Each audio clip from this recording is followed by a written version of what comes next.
Top 3 reasons why your social media strategy is failing according to your human design chart.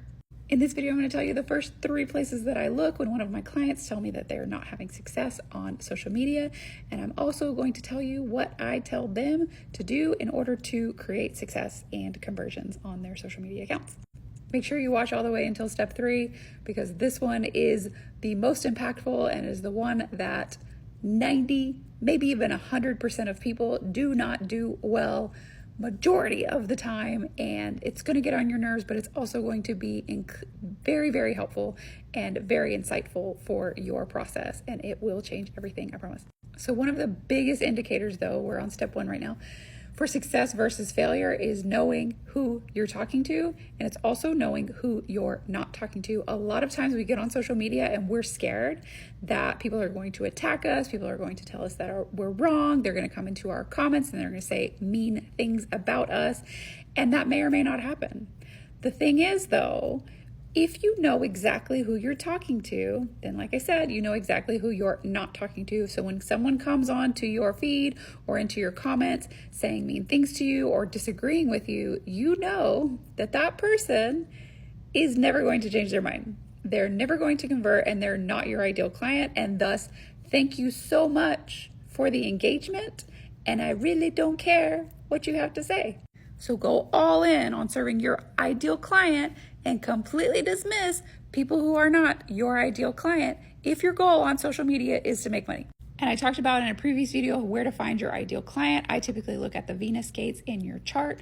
This is what your ideal client is dealing with, struggling with, or what your ideal client sees in you that they want to have. And Venus is that one right above my head.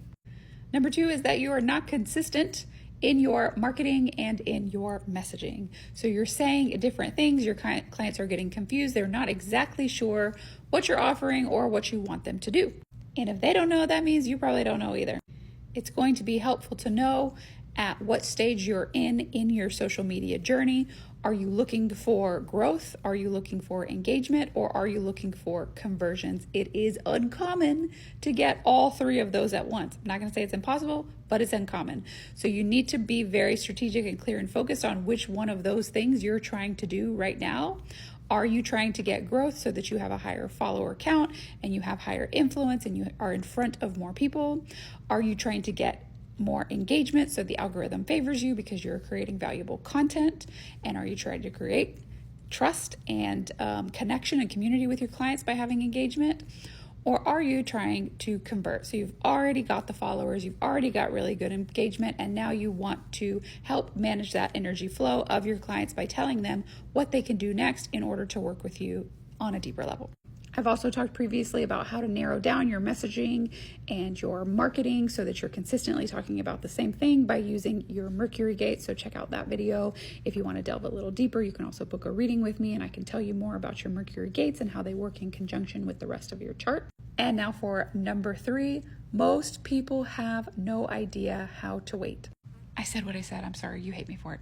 But you have to learn some patience. You have to learn how to wait and honor your, sorry, I had to move myself out of the way. Honor your type, your strategy, and your authority. And most of the strategies in human design require you to learn how to wait. But how does this apply to social media specifically? Well, you're going to use what I said in the last 2 points, and then you need to post very consistently to your ideal client with the same message and the same goal for 30 days. A lot of times what we do is we create a really good piece of content and we're like, that's it.